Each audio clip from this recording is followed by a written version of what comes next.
자연 만물을 보면서 날씨가 좋을 때도 날씨가 굳을 때도 모든 것의 주관자가 하나님이시기 때문에 우리 입술로는 탓할 이유가 전혀 없다는 것을 깨닫게 되죠. 우리는 우리 자아 중심을 생각하다 보면 날씨가 좋으면 참 좋은데 지난번처럼 장마철도 안 돼 비가 주룩주룩 오면 아이고 이놈의 날씨가 왜 이렇노? 장마철도 안 돼 왜 이리 비가 오냐? 이런 식으로 우리가 그죠? 입술로 분별할 때가 참 많습니다. 저 역시도 마찬가지인데요. 그런 측면에서 우리가 매 순간마다 감사했으면 좋겠고, 또 이제 우리 추운 3월 4월 지나면서 자연을 향해 바라볼 때마다 하나님께서 만드신 그 아름다움을 보고 우리 감탄을 합니다. 참 아름다워라 주님의 세계는. 예수 믿는 사람들은 자연 앞에 하나님의 오묘한 섭리를 찬양하는 것 또한 진리 안에 거하는 증거라고 생각됩니다. 그런 의미에서 우리가 항상 하나님의 창조 작품을 보고 또 우리 인간을 향하신 하나님의 사랑은 이처럼 태고적부터 계획되어진 사랑이다 하는 사실 앞에 항상 가슴으로 감사하며 나가는 우리가 되었으면 좋겠습니다. 메텔리는 하나님의 창조의 특성을 이렇게 6가지로 말합니다. 창조는 다양하다, 아름답다, 참 정밀하다, 능력이 있다, 질서가 있다, 참으로 신비하다라고 이렇게 설명을 하고 있습니다. 여러분도 그런 것 같죠? 인간이 제 아무리 정교하고 아름다운 작품을 만든다 할지라도 하나님의 창조와는 비길 수가 없겠죠. 제 아무리 인조공원을 잘 이렇게 만들고 그림을 아무리 잘 그린다 할지라도 하나님의 창조에는 비할 수 없습니다. 그리고 사람이 그리거나 만든 것은 곧 실정이 나게 됩니다만 하나님이 지으신 창조물들은 실정이 나는 법이 없습니다. 여러분 옆에 계신 분 실정이 납니까? 한 입을 듣고 사시는 분 실정이 납니까? 아이고 징그러워라 실정이 납니까? 우리가 매일매일 하나님께서 창조의 아름다움을 본다면 가정에서도 옆에 한 입을 듣고 자는 그 짝지한테 아이고 징그럽지만 사랑스럽다라고 말할 수 있고, 왼수 같지만 아이고 그래도 참 하나님이 나에게 허락한 짝배필이다는 사실 앞에 또 감사하는 우리가 되어야 될 줄 믿습니다. 그리고 참 우리가 많은 음악도 듣고 찬양도 듣고 또 하루의 시간들을 쭉 살피면서 모든 시간을 또 주관하는 하나님의 손길 앞에 비춰볼 때는 인간이 만든 어떤 훌륭한 작품이랄지라도 그에 미치지 못한다는 것을 또 깨닫게 되죠. 오늘 본문 3절에 보면 이렇게 말씀하죠.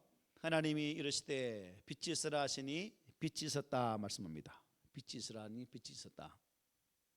여기서 우리가 주목할 말씀이 뭘까요? 하나님이요. 하나님.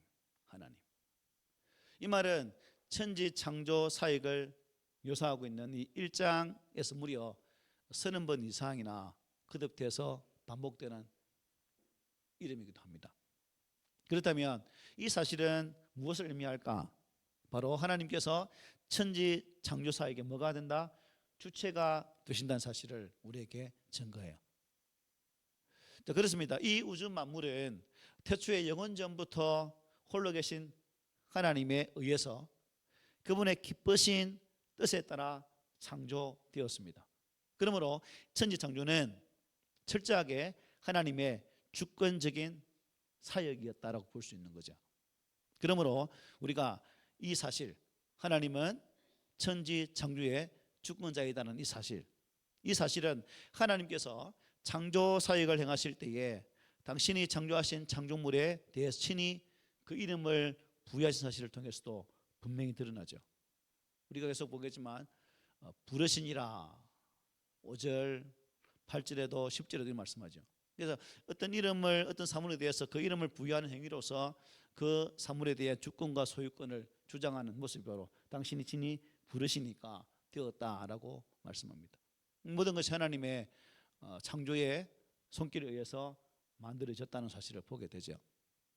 그래서 이 세상에 존재하는 것들은 하나님 의해 창조되지 아니한 것이 있을까요? 없죠. 또한 하나님께 속하지 아니한 것도 하나도 없습니다. 모든 것이 하나님의 거룩한 작품이라는 거죠. 따라서 우리는 하나님께서 우리 인생을 비롯해서 모든 천지 만물의 존재와 생명의 주가 되심을 깨닫고 겸손히 그분의 주권을 인정할 수 있어야 된다는 거예요. 선호라면 우리는 연약한 인생인지라 이 하나님의 주권 사상을 망각하고 살 때가 참 많습니다. 내가 나가 되고 내가 주가 됨을 통해서 나라는 내가라는 이 사상에 사로잡혀 하나님을 잊어버릴 때가 참 많다는 거죠. 나 자신도 그렇고 우리 가정도 그렇고 가족도 그렇고 다 그렇다는 거죠. 그러므로 우리는 우리의 생명과 이 세상은 오직 하나님의 주권자 되심을 인정하고 그 하나님의 자비하심으로 보존되고 있음을 깨달아 감사하는 자리까지 나아가는 것이 성숙한 믿음을 가진 성도의 자세다 하는 것을 깨닫게 되죠. 3절에서 보듯이 하나님은 이 천지를 무엇으로 창조하셨죠? 말씀으로 창조하셨습니다. 하나님이 이르시되라고 증거합니다. 이것은 하나님의 말씀에는 무엇과 무엇이 다 창조력과 생명력이 있다는 것을 보게 됩니다. 하나님의 말씀은 인간들의 말과는 다르죠. 우리 사람의 말에는 창조력도 없고요, 생명력도 없습니다. 그는 있죠. 파괴력은 있죠. 찌르는 아픔을 주는 능력은 있습니다. 그러나 진정한 생명은 없다는 거죠. 그래서 인간의 말은 아무것도 이루어지지 못해요. 그래서 인간의 말은 입에서 나오는 순간 공허할 뿐이고 또 오히려 다른 사람의 영혼을 죽이는 경우도 허다합니다. 그러나 이 하나님의 말씀은 무에서 유를 만들어내는 능력이 있다는 것이죠. 하나님의 말씀은 혼돈과 공허만 있는 이 땅에 만물을 있게 하셨습니다. 생명이 넘치겠죠. 실로 하나님 말씀에는 무한한 창조의 능력이 있다는 것을 보게 되죠. 나아가 생명력이 있다는 것도 보게 됩니다. 그래서 지금도 이 만물을 존재하게 하고 하는 능력이 주의 손에 의해서 지금 다스려지고 있다는 사실입니다. 우리 예수님은 말씀으로 죽은 자를 살리셨습니다. 회당장 야이로의 딸이 죽었을 때 슬퍼하는 그 가정에 찾아가셔서 친히 그 딸을 살리신 예수 그리스도, 죽은 나사로를 다시금 살리신, 즉 모든 것이 말씀으로 되어지는 모습을 보게 되죠. 이것은 무엇을 보여줍니까? 바로 하나님의 말씀에는 창조력이 있다는 것이고 생명의 주권적인 능력이 담겨 있다는 사실을 보게 됩니다. 그러므로 저와 여러분들이 하나님의 거룩한 백성이라고 자인하는 그러한 믿음이 있다면 우리는 그분의 말씀 안에 들어가서 그 말씀으로 나의 영혼을 살리고 우리의 삶을 살리고 내 삶의 자리까지 살려낼 수 있는 그러한 자리에 나아가야 되는 거예요. 하나님의 말씀의 능력을 믿지만 정작 우리가 그 삶 속에서 그 말씀 능력을 나타내지 않는다면 그게 무슨 믿음의 증거가 되겠습니까? 그러므로 믿음의 성도는 나의 삶의 자리에서 생명이신 능력이신 그 말씀의 은혜를 붙잡고 그 말씀이 나의 삶의 현자가 될 수 있도록 오직 믿음으로 살아내는 삶이 있어야 된다는 거죠. 하나님은 당신의 말씀을 대하는 자마다 그 말씀을 통해 죽었던 시들하는 우리의 영혼을 새롭게 하시고 능력 있는 영혼으로 변화시켜 주심을 믿으시기를 바랍니다. 그래서 우리는 이러한 하나님의 말씀을 날마다 묵상하고 그의 말씀에 붙들려서 살면서 그 말씀에 순종하고 그 실천하는 삶을 살아야 되죠. 이제 6월 마지막 주일까지 여전도에 주장하는 성경 읽기 신구약 하고 계시죠? 많이 읽으셨나요? 혹시 광고 안 나가서 새까맣게 까먹고 계시나요? 네.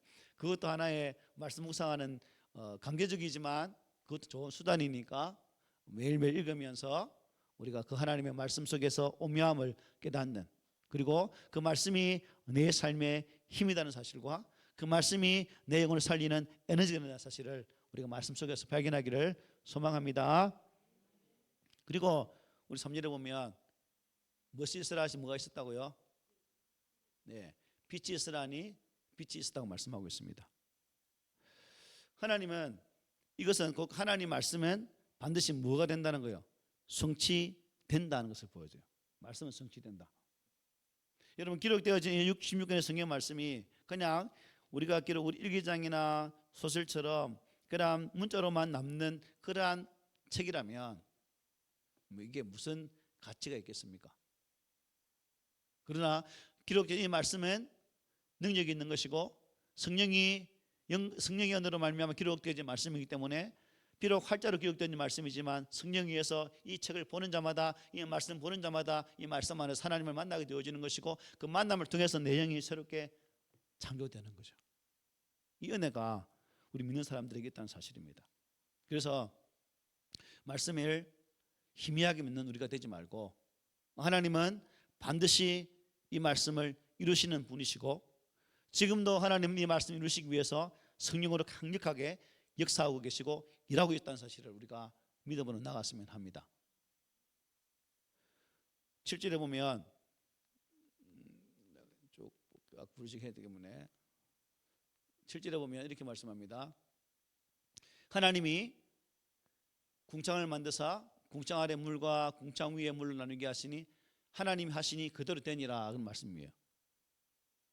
그리고 이러한 말은 1장에서 4번이나 더 나옵니다. 9절부터 또 12절에 15절에 24절에 나오죠. 이것은 하나님의 말씀이 반드시 성취된다는 것을 우리에게 분명하게 증거하는 내용이라 하겠습니다. 그래서 하나님의 말씀은 그 자체에 선포된 것을 온전히 성취할 수 있는 능력이 있어요.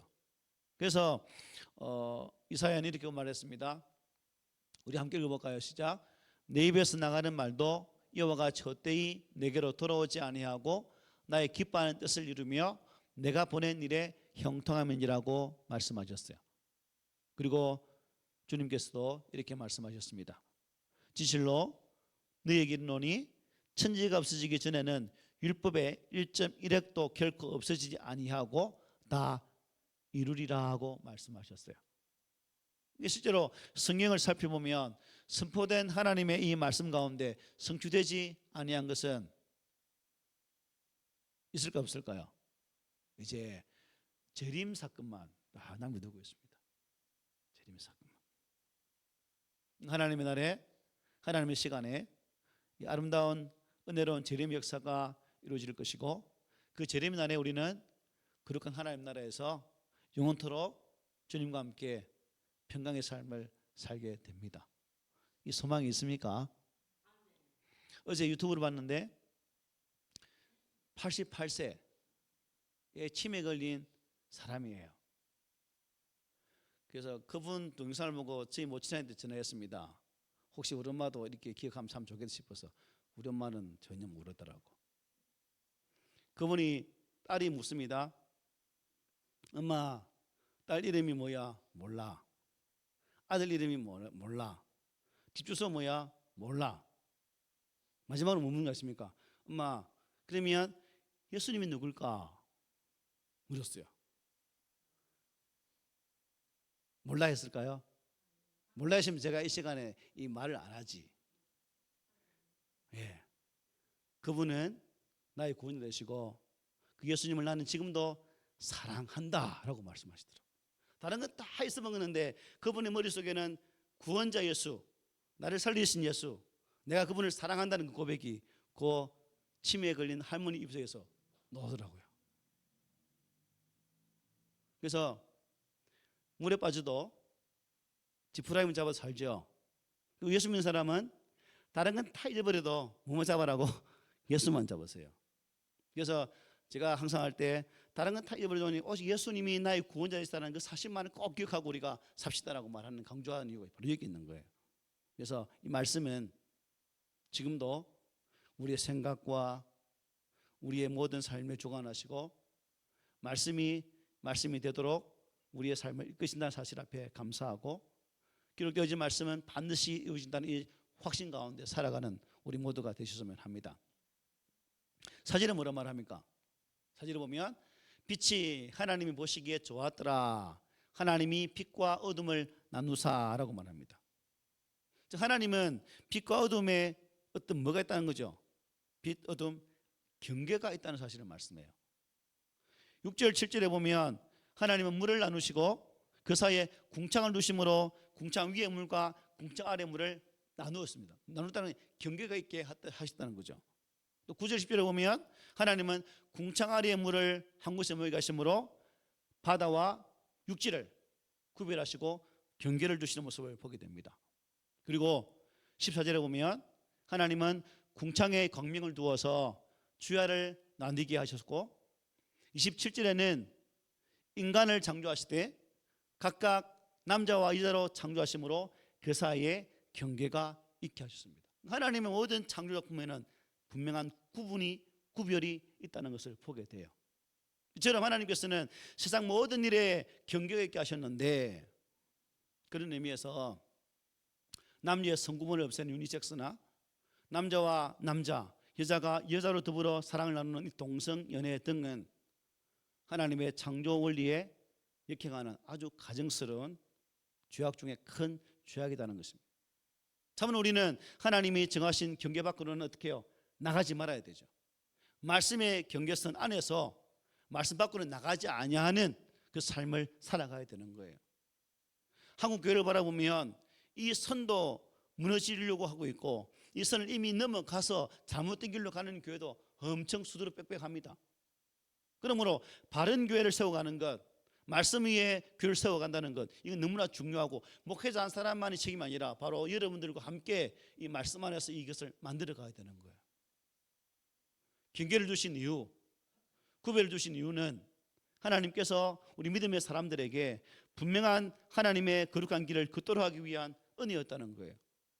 그러므로 구별과 구별을, 이 경계선을 두는 것을 왜 힘들게 하느냐가 아니라 이 구분 속에 하나님은 거룩한 것과 속된 것을 구별하여서 하나님의 거룩한 것은 우리 안에, 하나님 거룩한 우리 안에 두시려고 하는 하나님 사랑의 계획이라는 사실을 우리가 꼭 기억해야 됩니다. 그러므로 하나님의 창조 원리 속에 하나님께서 경계를 두신 그 이유와 목적들을 깨닫고 우리 꿈미는 교회 성도들은 말씀의 선 밖으로 나가지 않고 말씀의 경계선 안에서 우리 주 예수 그리스도와 믿음의 은혜의 길을 동행하는 그 은혜가 있기를 소망합니다. 사절을 전반에 보면 한번 보면 하나님 보시기에 좋았더라 말씀이에요. 좋았더라. 1장에는 하나님 보시기에 좋았다는 표현이 여기 외에도 6번에 더 나옵니다. 10절, 12절, 18절, 25절, 31절 등에서 나오죠. 이것은 무엇을 의미할까요? 하나님께서 태초에 창조하신 이 세상과 모든 피조물들은 하나님께서의 의도대로 창조 작품들이 어떻게 해요? 다 좋았다는 거예요. 다 좋았다. 다 아름답다. 다 완벽하게 창조되었다는 것을 보여주고 있습니다. 따라서 세상이나 물질은 근본적으로 악한 것이나 또 이렇게 뭐 어떤 요소로 구별되어 있다는 이런 이론은 잘못된 거죠. 물론 세상은 현재 악이 존재하고 있기는 있습니다. 세상에 많은 악한 문제들이 물질로 인해 발생을 하고 있습니다. 이 문제는 어디서 나왔을까요? 처음 만든 하나님 작품이 불완전해서 만들어진 것일까요?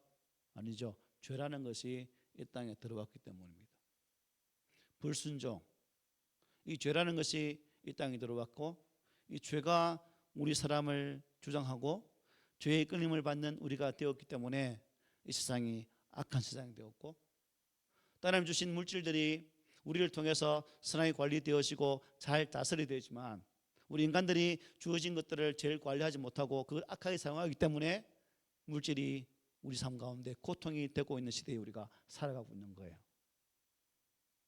하나님은 선하게 이 땅을 창조하셨지만 우리 인간의 불순종과 죄악으로 말미암아 더 타락하고 고통의 세계로 나가고 있는 것을 우리는 분명히 보게 됩니다.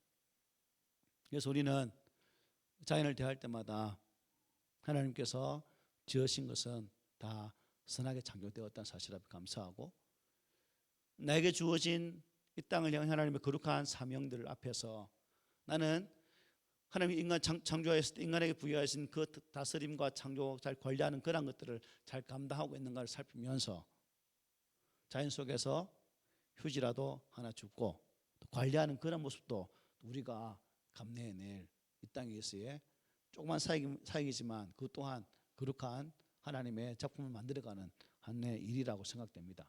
그래서 우리 모든 성도들이 장차 하나님께서 이 세상을 회복하실 때, 비록 지금은 깨어지고 파괴되어지고 무너진 자연이지만 하나님의 때에는 다시금 신천신지, 새하늘과 새 땅, 새 예루살렘 성에서 하나님의 거룩한 은혜를 누릴 줄 믿습니다. 마지막 5절 말씀 보면 이렇게 말해요. 하나님이 빛을 낮이라 부르시고 어둠을 밤이라 부르시니라. 저녁이 되고 아침이 되니 이는 첫째 날이니라 말씀입니다. 하나님은 빛을 낮이라 부르시고 어둠을 무엇이라? 밤이라 불렀다고 말씀해요. 이것은 낮과 밤이 모두 하나님께 의해서 창조되었다는 거죠. 따라서 낮과 밤, 곧 하루는 모두 누구에게 속해 있다? 하나님께 속해 있다는 것을 깨닫게 됩니다. 그렇습니다. 하루 24시간은 모두 하나님께 속해 있습니다. 내가 비록 24시간 삶을 살지만 이 모든 주권의 은혜는 하나님의 거룩한 손길 안에 있다는 사실입니다. 우리는 단지 하나님께서 우리에게 허락하신 시간의 삶을 살고 있는 것뿐입니다. 그러므로 이 주어진 시간을 어떻게 관리하고 어떻게 사용하느냐에 따라서 우리의 인생의 마지막 종착점은 판이하게 다르게 되는 거죠. 하루의 삶을 잘 관리하고 잘 사용한, 잘 순종한 사람은 마지막 종착점에서 하나님의 거룩한 은혜를 맛볼 수 있겠지만, 주시는 시간들을 내 것으로, 나의 것으로, 나의 모든 것을 위해 사용해진 그 사람은 종착점에 가서 이를 갈며 후회함이 있게 된다는 거죠. 우리 성도들은 이를 갈며 후회하지 맙시다. 마지막에 환하게 웃으면서 하나님, 내게 부여된 시간의 삶을 잘 살아왔습니다. 하나님, 그동안 잘 계셨죠? 하나님 만나는 게 이렇게 기쁘네요. 하나님도 기쁘시죠? 라고 말하는 그 아름다운 모습을 한번 상상해 보십시오. 우리가 바로 그러한 은혜로운 삶을 사셔야 안 되겠습니까? 맞죠? 그래서 어떤 사람은 낮은 하나님이 지배하고 밤은 사단이 지배하게 되었다라고 말하는 이상한 사람들도 있어요. 근데 시편에 이렇게 고백합니다. 낮도 주의 것이요 밤도 주의 것이다. 다 주님의 것이에요. 왜? 주님이 천창조 때 낮과 밤을 다 만드셨잖아요. 그래서 문제는 우리가 이 하나님 날과 시간과 물질을 제멋대로 사용해서는 안 된다는 거예요. 제멋대로. 5절 하반절에 이렇게 말합니다. 저녁이 되고 아침이 되니 이는 첫째 날이다 말씀하죠. 이 뜻은 밤이 지나고 아침이 되니까 하루가 지났다는 뜻입니다. 밤이 지나면 아침이 되고 사흘이 가면 몇 월달이 와요? 5월달이 옵니다. 사흘이 가면 5월달에 이필우 집사님 생일이 옵니다. 그때 밤벌무술 있겠죠. 이런 소망도 있어야 안 되겠습니까? 우리 먹는 맛도 있어야지. 어쨌든 6월이 가면 5월이 가면 7월이 가면 제 짝이 생일이 있고 8월 7일 말에 제 생일도 있습니다. 예, 그때 밥 같이 묵시다. 어쨌든 이 모든 시간의 흐름이 하나님의 섭리의 손길에 있다는 사실을 보게 됩니다. 그래서 어떤 사람이 이렇게 말합니다. 낮에는 하나님을 위하여 일하고 밤에는 그 안에서 쉬면서 밤낮 없이 하나님께 감사하고 영광을 돌리자라고 했어요. 밤낮 없이 하나님께 영광을 돌리자. 여러분 가능하겠습니까? 낮에는 어찌 사는데 밤에는 이불 속에 들어가서 막 혼자 있으니까 막 내 마음대로 하나님께 원망하고 사람 욕하는 게 아니라 그 임금이 기는 당나귀 기는 것처럼 혼자 숨어서 막 산에 가서 공암 질려 막 욕하는 그런 삶이 아니라 어떤 자리에 있을지라도 하나님 앞에 선자가 되고 하나님께서 이 모든 천지 만물을 하나하나 만들어 가시면서 좋다 라고 말씀하신 것처럼 우리가 하루의 삶을 또 24시간 1년 365일의 삶을 살아가는 그 모든 순간순간 우리가 그 시간을 잘 관리함을 통해서 하나님 나를 보시고 너를 보니까 참 좋다 라는 이러한 하나님의 감탄사가 저와 여러분 속을 통해 여러분을 통해서 하나님께 고백되신다면 얼마나 감사할까. 우리 하나님은 말씀이 있습니다. 그리고 그 말씀으로 지금도 우리의 삶을 주관적으로 인도하겠습니다. 그리고 말씀을 통해 우리와 함께 동행하기를 원하십니다. 바라기는 우리 꿈 있는 교회 성도들이 매일매일의 삶의 자리에서 말씀으로 하루를 출발하고 또 출발되어진 그 말씀 속에서 하나님께서 내게 원하시는 바, 내게 기대하시는 바가 무엇일까 묵상하면서 그 기대하심 앞에 순종해서 성령의 은혜 가운데 승리하는 삶의 자리를 만들어가는 그런 하루의 시간을 이렇게 잘 만들어가는 도공의 그러한 작품을 만들듯이 그 시간을 만들어가지 않으시겠습니까? 작가가 악보의 오선지 위에 악보를 하나하나 그려가면서 곡을 만들며 나가는 것처럼 우리 꿈 있는 성도들도 하루의 삶을 노래로 아름다운 토기의 작품으로 만들어가면서 하나님 참 좋으시죠 라고 고백하는 그 모습이 우리 가운데 있기를 소망합니다. 아멘.